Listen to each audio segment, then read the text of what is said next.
welcome back to my vlog. This is the Year of the Fire Horse, and today I want to share two things. So one, I want to give you a life update, this, and then I want to talk about, I guess it's also a life update, but since this is about my spiritual journey, learning how to reconnect God, the universe, in the Year of the Fire Horse. So I'm going to talk about my birthday weekend. Yay, happy birthday to me. Which was in April. I am an April Taurus. And okay, so the first thing was I thought I sprained my hand 2 weeks ago. Now I have this lovely arm brace. So I went to urgent care. Turns out, well, first they're like, you didn't sprain it. You just got like some arthritis. Basically, quit whining and go home. Now, I have broken my foot in the past and gone to ER, urgent care, and had them tell me it's not broken, only to find out a week later it is broken when I went to the podiatrist. So uh, I I called up a hand surgeon, orthopedic person, and they told me to go to this bone clinic. I didn't even know there was such a thing. There are urgent care bone clinics. So if you ever think that you broke or sprained your hand or your foot, do not waste your time. I repeat, do not waste your time going to ER or urgent care. Just Google it, urgent care bone clinic. They were fabulous, 5 stars. Uh, so took x-rays. Nobody dismissed me like you're just being a wimp, you know. And then I saw the PA and she's like, you've got this weird disease called Kienbach disease. Never heard of it. Everybody I've told has been like, never heard of it. It's not carpal tunnel. Which is apparently a ligament issue. This is a bone disease, and it only happens to your hand, in the little bones in your wrist. And so basically, somehow the circulation, the blood supply to the bone gets cut off, and then your bone dies. So they call it necrosis. Gross. I have a dead bone, a dying bone in my hand. It's not dead yet. It hasn't collapsed, so it's not dead, fully dead. It's just dying. So, got to get a CAT scan, then go see the hand surgeon and all that. I don't know. I read online the descriptions of the solutions, and none of them sound fun. They all sound horrible. But the other option is if you do nothing, then eventually it gets so bad that they have to take all the bones in your wrist out and fuse your hand, which means you basically walk around like Ken and Barbie. So I definitely want one of the earlier options. So I'll keep you posted. But no, if I am going to be Barbie 2.0, walking around like this, or if if I qualify for one of the other preventative options. So all that. So now let's talk about my psychic birthday weekend. So my husband, well, he had surgery last year and PT, and it's just been a long, long season for us. And so we decided we want to get away. And in his feed popped up this psychic medium that he found kind of interesting. And he's like, hey, he's going to be at such and such a place. And I know you've kind of been into this, so let's go see this psychic medium. But I mean, it was a whole thing. Like it was a whole weekend. We, um, got a room. The show was actually in a casino on the west side of the state, and so it was very interesting because as a former Nazarene pastor, I'm in a casino drinking vodka and cranberry juice, waiting to see a psychic medium, and I'm like, there's nothing like really going out with style. So I'm never going to be welcome back, in case you were ever uh, thought that I might be welcome back into the Nazarene Church. Now I am now officially going to hell. Anyway, it was a great weekend. I mean, we just had good time together. Like the casinos, they're definitely not my jam. I'm like, talk about overstimulation. And we also didn't know how to play any of these games. And the tabletop games were like minimum of like $1,000 to get in. I'm like, no. So I don't know. My husband found like this penny poker thing, um, and didn't make any money. Then I found this. I don't know what it was. It was like Bejeweled Blitz or something. Anyway, I won $13.89. So I figure I covered, part of my dinner. Uh, so then we went to see this psychic medium. Now, uh, I had I had been praying, asking.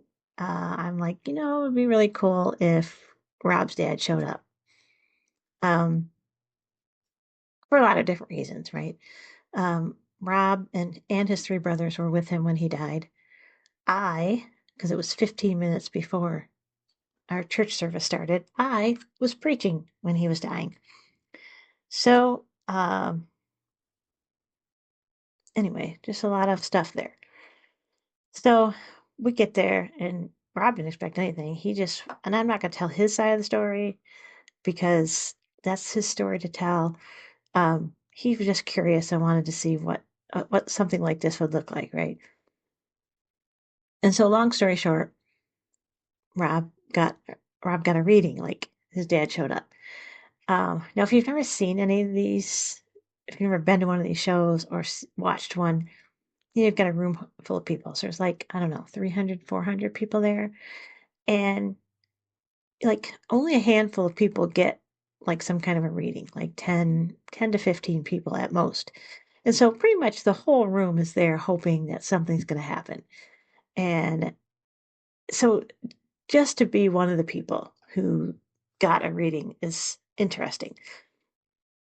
And I'm not going to get into that reading because the point of it for me was, because talking about this from my side of my perspective, um, was that it's been a long time since I've had an experience like that. Now, I mean, if you're not familiar with the evangelical world, and I come out of a tradition where people get words of knowledge, right? Um, they hear they hear from God. They're all spiritual words, right? They're prophesy, they words of knowledge, um, wisdom, well, speaking in tongues, depending on where you stand on that issue. And one of the things I have discovered is, every form of spirituality has their own words. Like Protestants will criticize spiritualists who talk about channeling when they're over here doing speaking in tongues. You know, they'll criticize psychics and mediums, but they're getting words of knowledge and prophesying. It's like all the same thing. It really is. I think that was one of the big takeaways for me from this weekend is it's all the same thing. Now, I know that there are people out there who are saying, that's not Jesus, that's not Christianity, that's not whatever, blah, blah, blah. I'm sorry, but at the end of the day, it is all the same. Interesting things for me. When I walked away from the church, so it was really October of 2023. So we're 2.5 years now, right? I I know that consciously I basically shut myself off to all things spirituality. And I I had to do that, or at least I felt like I needed to do that in order to heal. And one of the things that I think that weekend kind of clarified for me was I'm just going to say spirit. God is still kind of a triggering word for me. Spirit gave me space because the tradition I was in, what they taught you, like, fine, you don't want God's will, He'll give you your will. Your will be done. And it was always like a threat. It was like a punishment. And what I realized that weekend is no, the spirit was giving me space to heal, to catch my breath, to process stuff, but never really leaving, like being there and just saying, when you're ready, kind of a thing. And as someone who, was a pastor for 20 years, um, I had a lot of mystical encounters with spirit over the years. Um, like the last time I talked to my grandfather when he left, I knew, like I had this knowing that that was the last time I would see him, right? It wasn't long after that before he had a massive stroke. And I could go on and I could do a whole episode, a whole vlog episode on all of the different mystical type things that I've experienced over the years, as someone who called herself a Christian and a pastor. And I intentionally like cut myself off. I did not want to experience any of that. And part of it was, I think, I didn't know how much I was just gaslighting myself. I had this really interesting experience right before Christmas. But I was coming home from work. I was driving home from work and I was listening to Christmas music like you do. And Joy to the World was on. And I don't even know what rendition it was, but it was a good one. It was, you know, Take Me to Heaven kind of Joy to the World song. And as I pulled up to this red light and they're singing Joy to the World, the Lord has come. This swarm of pigeons just like swoops through the air and lands on the telephone wire, whatever, electrical wire, right in front of my car. It was like so majestic. And I remember thinking, oh, okay, you're saying it's time for us to have some conversations. I've had enough of those experiences over my life to know that was the spirit tapping me on the shoulder and saying, hey, are you ready to talk? Um, which I think is one, it really did kind of spark this idea for, hey, it's the year of the fire horse. Let's do some, let's figure out how to move forward, um, after I've experienced, like, how do I do spirituality now that I'm not a pastor and now that I'm moving through, like coming to the end of I don't want to say the healing journey or the end of the trauma journey. I think the end of the anger journey. Like, I did all the denial and all that kind of stuff. And then I was just angry, right, for 2 years. And I needed to be angry. Like, so don't go around telling people you just have to let your anger go. Which I needed to do that. Probably because for 20 years I hadn't been angry enough. Anyway, I digress. Um, and so that kind of sparked this idea of, okay, maybe it's time to start journaling again. Maybe it's, um, how else do I want to? I got myself a tarot deck and started learning, um, what the different cards meant. And it was a way for me to kind of use those as journal prompts and for journaling, meditating, and praying. Um, and if you don't, especially if you don't follow the esoteric concept of tarot cards, it's not about it's about understanding the inner work and your spiritual journey. It's not about telling the future. I know some people use it for that, but that wasn't the purpose. Purpose for me was to kind of have these prompts of what am I going to pray about, journal about, meditate on. And so going to this event and having that experience was, a way, it was kind of a confirmation of, again, spirit saying, I'm here, I'm listening to you, and we're going to find a way to move forward together, which has been really powerful. And so anyway, and I've been listening to the telepathy tapes, which I've talked a little bit about in the past. And so since then, since this experience, my second birthday weekend, I've been listening a lot to, found a couple of podcasts and stuff that are all about NDEs, which are near death experiences, which you've not delved into. I highly recommend it. It's amazing. And all of them say the same thing.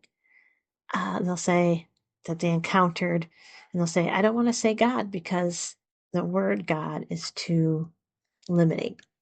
Like that this divine being, this spirit, this divine love is more expansive, and that the word God just is like trying to cram this huge thing into a small box. And I think that's what I've been experiencing, especially the last few months of this, referring to God, um, referring to spirit or divine love as God is too limiting, which, so stick with me here because I do have there's a connection here. So just hang on for a second. Put a paper clip there, as somebody I know used to say. Now, one of the things in the NDEs that almost every single person said is when they were said, no, it's not your time, you need to go back, they all thought, well, how the heck am I going to fit in that body? Because once they left their body, their spirit, their soul was so expansive. They're like, there is no way. And this one in particular that I was just listening to, he talked about, and a couple other people said that once he felt claustrophobic for several months after he came back, because just this idea of being contained in this body, which led me to this idea of there's in the Bible they talk about and God became man. Jesus willingly laid down his crown, and came and lowered himself to become man. And I thought to myself, wait a minute now. Let's assuming that Jesus is who the Christians say he is, right? That he's God in the flesh, right? Fully God, fully man. If a regular human is just freaked out trying to cram their soul back in their body, can you imagine the divine trying to cram their self into a human body? It's no wonder, like, Jesus only lasted 33 years. Like, it's amazing that, assuming he is who the Christians say he is, that he didn't explode. Like, right? Like, how do you contain that? How does the human, so anyway, it just kind of gave a new twist on that whole thing. So in the process of this, as I'm listening to all these NDEs, you go down the rabbit trail and you start listening to these other things. And so I started listening to this one podcast about people talking about, some people call it somatic therapy. Other people call it's referred to as like time travel therapy. IFS is also similar to it, but basically you mentally go back in time and you talk to your wounded child self, and bring comfort and healing and stuff. So I hear this one story. This woman was talking about how she experienced severe trauma when she was a child. And she can remember one night she's laying in bed and that this woman appeared to her sitting in the chair next to her bed and telling her it's okay to be angry. It's not right that this is happening. But you're going to be okay and you're going to thrive. And so fast forward to when she's in her 40s, she's in therapy and they're going to do this somatic therapy. And she's sitting in the chair, and her therapist says, I want you to go back in your mind to when you were a child laying in bed, experiencing this trauma. And she said, as she was sitting in her mind, she's sitting in this chair, talking to herself, laying in bed, saying, it's okay to be like, she's saying all the things. And she realized, what just happened? Like, almost as if she finally caught, like, her child self finally caught up to this experience. This is one story. And this other story, like, these are like back to back stories I was listening to. This guy who had the NDE, and he basically decides to do this kind of therapy, and he goes back to this one experience, and he's remembering this experience where he was being brutally beaten, that while this is happening, he feels like an angel kind of comes out of nowhere. He can see it, the dad can't see it, and the angel basically blocks this 2x4 from hitting him, and it splinters everywhere. And there's the neighbors outside and sees all of this, and et cetera, et cetera. So he's therapeutically going back into this moment and having this experience, and just remembering what had happened, and like try to comfort his younger self, and said, and then he realizes that it was not an angel, it was his own adult arm reaching back and smashing this 2x4. So then I'm like, okay, I don't know that I necessarily believe that, but I have heard a lot of people talk about this idea, right? And you can do it in meditation too. You don't have to necessarily go to a counselor. Although, if you have extreme trauma, I would definitely recommend that you do this with a counselor.